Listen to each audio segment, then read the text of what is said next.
She came to me with a request I never imagined hearing 2 weeks before our wedding. She asked for one final night with her ex. And I agreed, not because I was fine with it, but because I needed to see who she truly was before I promised her the rest of my life. We'd been engaged for 10 months. I thought I knew her by then.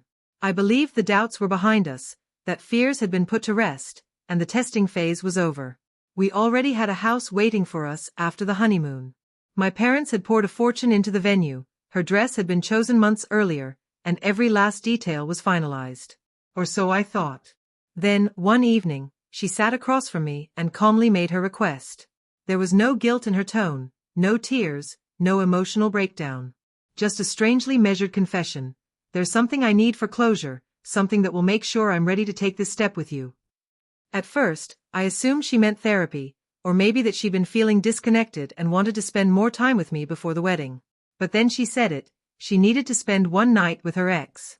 One night, no strings, just clarity, as she put it.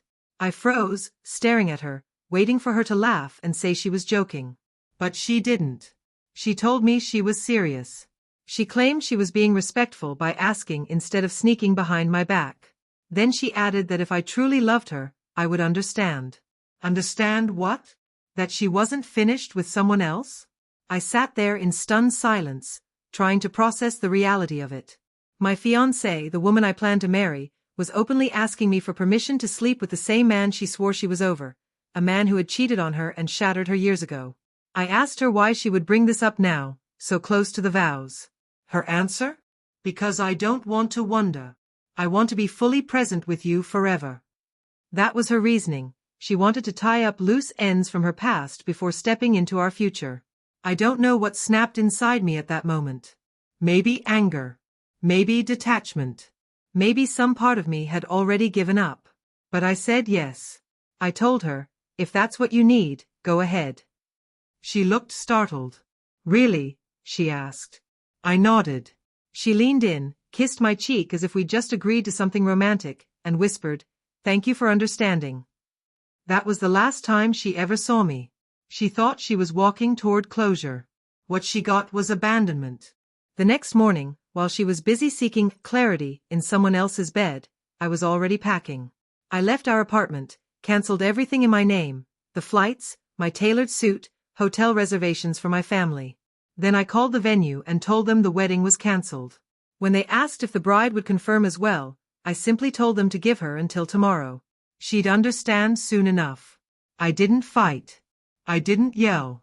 I didn't expose her online. I didn't even call her. I just vanished. My silence was the answer to her request. I blocked her on every platform, even changed my number.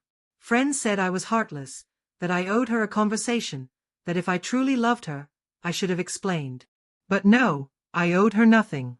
When someone asks for a final night with their past while standing on the threshold of a future with you, they've already made their choice. All they want is your approval for the betrayal. I wasn't going to give her that. Later, through mutual friends, I heard she was in pieces. When she came back and found the apartment empty, at first she thought we'd been robbed. Then she realized it was just me, gone. She tried contacting my parents, mailed letters to my office, even posted online, painting me as the man who abandoned her without warning over one mistake. But it wasn't a mistake. Mistakes are accidents. This was deliberate. A decision. A conscious choice to disrespect everything we had built. Now, she will never walk down the aisle in the dress she loved so much. She'll never get the wedding photos she dreamed of.